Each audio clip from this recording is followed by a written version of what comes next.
Hello and welcome to the channel. If this is your first time here, this channel shares daily devotions, encouragements, and teachings to help you grow in your walk with God. Today we are talking about something many people never think about: idols in the home. Most people hear the word idol and immediately think of ancient statues or temples. But idols can be far more subtle. Sometimes they sit on our shelves, hang on our walls, or decorate our homes while we think they are harmless. Humanity really has a talent for decorating spiritual problems and calling it interior design. The Bible is very clear about this. Exodus 20 verses 3-5. You shall have no other gods before me. God said, you shall not make for yourself a carved image or any likeness of anything in heaven above, or earth beneath, or waters under the earth. You shall not bow down to them or serve them. God does not share his glory. And many believers do not realize how certain objects can become spiritual doorways in the home.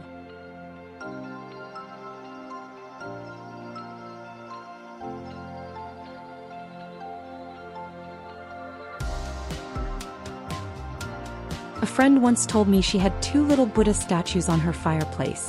She thought they were cute decorations. But Buddha is worshipped as a god by many people, which makes those statues idols. Friends later led her to the Lord and explained this to her. They took the statues outside and smashed them because they did not want anyone else using them. Many people keep ornaments and symbols in their homes without understanding the spiritual meaning attached to them. God takes idolatry seriously.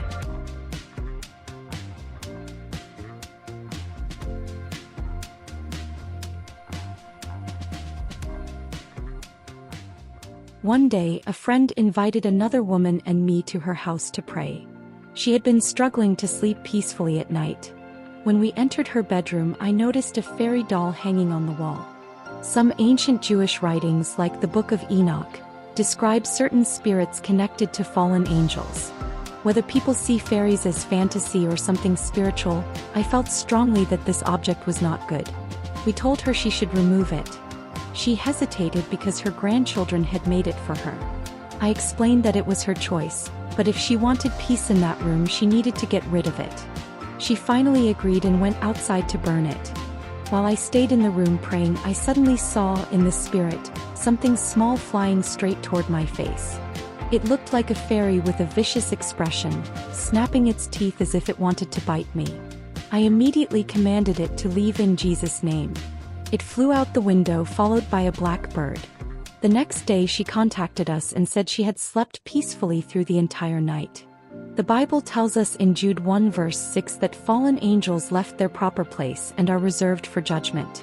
Evil spirits are real, and people often do not realize that demonic oppression can attach itself to objects brought into the home.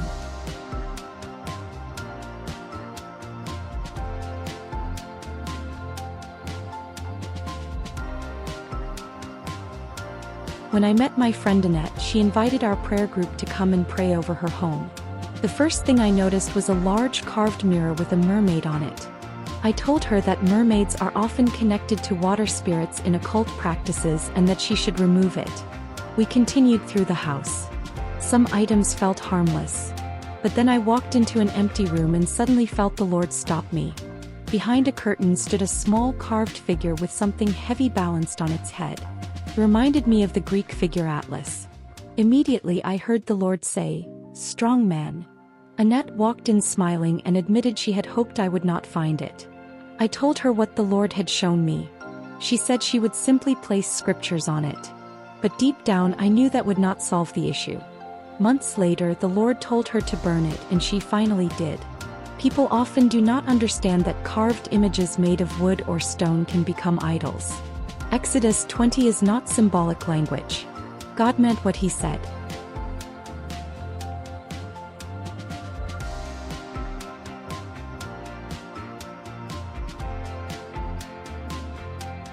Sometimes people become obsessed with certain symbols or images and fill their homes with them.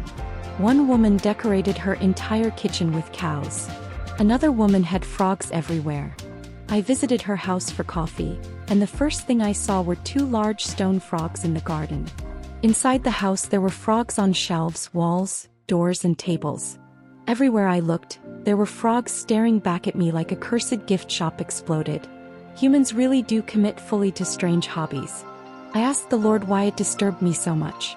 Immediately he reminded me about Egypt and the plague of frogs.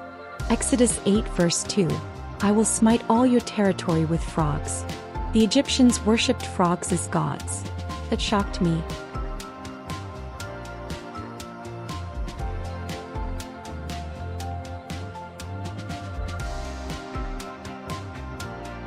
After that visit, I went home and discussed it with the Lord. Then he surprised me by saying, "You also have an idol." I was stunned. I had already thrown away many decorative items. I asked the Lord what he meant. Then he pointed me to a small decorative rock I owned. It had flowers painted on it, a bird, and the word, peace. I honestly did not understand how that could be an idol. Then the Lord said, "Turn it over." On the underside were the words, "Made in China." Then he said, "It is not my peace."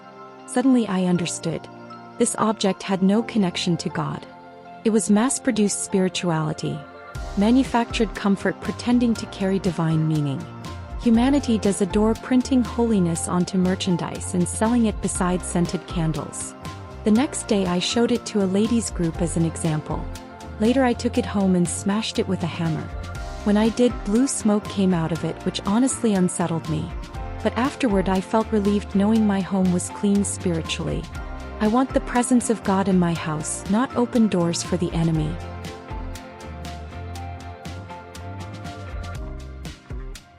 A woman once told me that after moving into a rented house, she suddenly became very ill. One day she walked past a painting of a horse and felt strongly that the Lord was warning her about it. She did not understand how a painting could affect her physically, but she wanted to obey God. The problem was the painting belonged to the landlord. She asked permission to paint over it, but he refused. He asked me what to do. I told her that if she could not remove it, she should anoint it with oil, pray over it, and command any evil attached to it to leave in Jesus' name. I never heard what happened afterward, but it showed how spiritually sensitive some believers can become.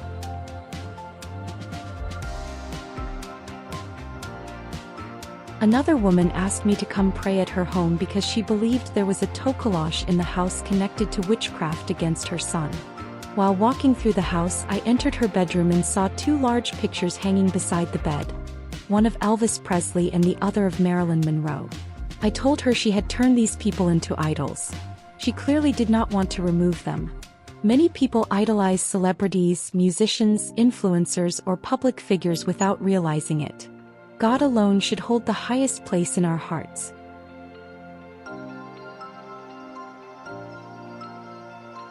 If you have idols in your home, maybe it is time to clean house spiritually. Ask the Lord to show you if there is anything displeasing to Him. Dedicate your home fully to God.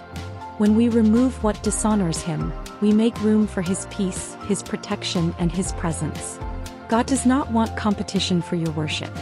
Your home should belong to Him alone. Thank you for listening today.